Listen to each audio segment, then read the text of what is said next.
आज की वीडियो उन पेशेंट्स के लिए है जिनको अपने यूरिन के अंदर बहुत सारी जाग देखने को मिलती है। जब वो टेस्ट करवाते हैं तो उसमें मिलता है कि यूरिन के अंदर प्रोटीन आ रहा है।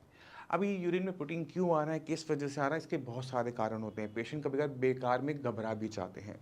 तो कोशिश करेंगे कि इस वीडियो से इस प्रोटीन को हम क्यों आता है, किस वजह से आता है, इसे कैसे कंट्रोल किया जाता है, कब चिंता करनी, कब चिंता नहीं करनी, इसको हम अच्छे से डिस्कस कर सकें। नमस्कार, मेरा नाम है डॉक्टर पूरू धवन और आज हम बात करेंगे यूरिन में प्रोटीन के बारे में। यूरिन में प्रोटीन आना सामान्य भी है और असामान्य भी है। कैसे? समझते हैं। अगर मेरा बॉडी का टेम्परेचर 104 है, 103 है मेरा, यानी मुझे हाई फीवर हो रहा है, तो उस कंडीशन के अंदर अगर मेरी यूरिन के अंदर बहुत झाग बन रही है, मैं यूरिन का टेस्ट करवाने गया, उसमें प्रोटीन मिल रहा है, कंप्लीटली नॉर्मल।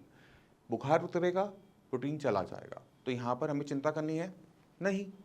दूसरा कारण क्या होता है, जब हम बहुत हैवी एक्सरसाइज कर रहे होते हैं, बॉडी बिल्डिंग कर रहे होते हैं, तो भी हमारे यूरिन के अंदर प्रोटीन देखने को मिलता है।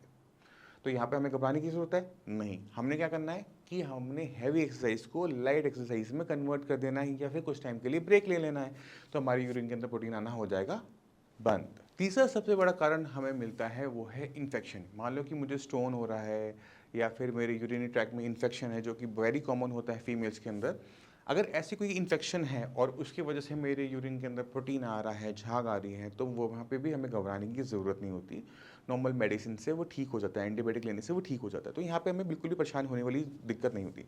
मगर मान लो कि आपने टेस्ट करवाया यूरिन का, उसमें इन्फेक्शन नहीं है, फीवर आपको नहीं है, हैवी एक्सरसाइज आपने नहीं करी, तब चिंता वाली बात है। क्यों? क्योंकि ये जो प्रोटीन आ रहा है, ये जो झाग आ रहा है, ये बता रहा है कि आपकी किडनी प्रोटीन को होल्ड नहीं कर पा रही है। और ये कब करती है? जब किडनी अंदर से डैमेज हो रही हो।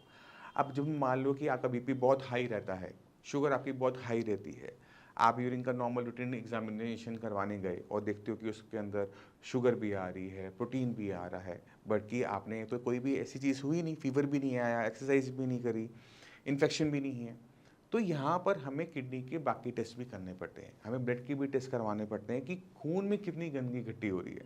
क्योंकि किडनी जब कम काम करेगी ना, तो क्रिएटिनिन को बाहर नहीं निकाल पाएगी, यूरिया को भी साथ में बाहर नहीं निकाल पाएगी। जब वो हम देखते हैं कि क्रिएटिनिन बढ़ा हुआ है, यूरिया बढ़ा हुआ है, पेशाब में प्रोटीन आ रहा है, तो वो चिंता वाली बात बन जाती है। तो ये जो प्रोटीन आता है यूरिन में, ये इनिशियल सिम्पटम होता है जो हमें चेतावनी देता है कि कुछ ना कुछ हमारे शरीर के साथ गलत है। चाहे वो फीवर हो, चाहे वो किडनी खराब क्यों ना हो।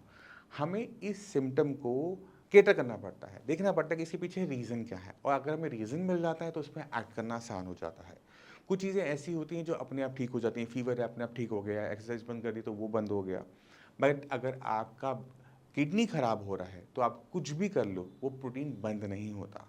अब हम इस प्रोटीन को अगर बंद करना चाहते हैं, खासकर किडनी फेलियर केस में, तो हमें किडनी को समझना पड़ता है कि किडनी को नुकसान चीज़ क्या पहुंचा रही थी।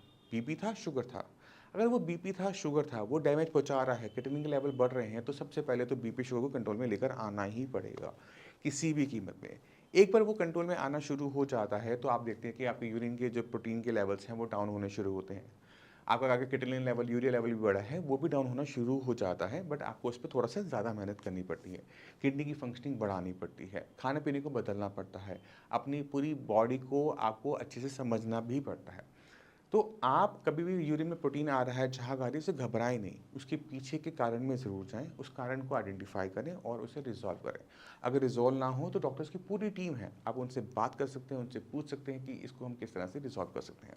मैं उम्मीद करता हूँ इस वीडियो से आप काफ़ी कुछ समझ गए होंगे कि यूरिन में प्रोटीन को लेकर हमें ज़्यादा घबराना नहीं है, उस पर एक्ट करना है, उसके पीछे जो कारण है उसको रिजॉल्व करना है। अगर हम वो रिजॉल्व कर देते हैं तो यूरिन में प्रोटीन अपने आप बंद हो जाता है। यूरिन में प्रोटीन अपने आप में बीमारी नहीं है, बट वो बीमारी का सिम्टम है, लक्षण है, और हमने लक्षण पे काम नहीं करना होता, बीमारी पे काम करना होता है।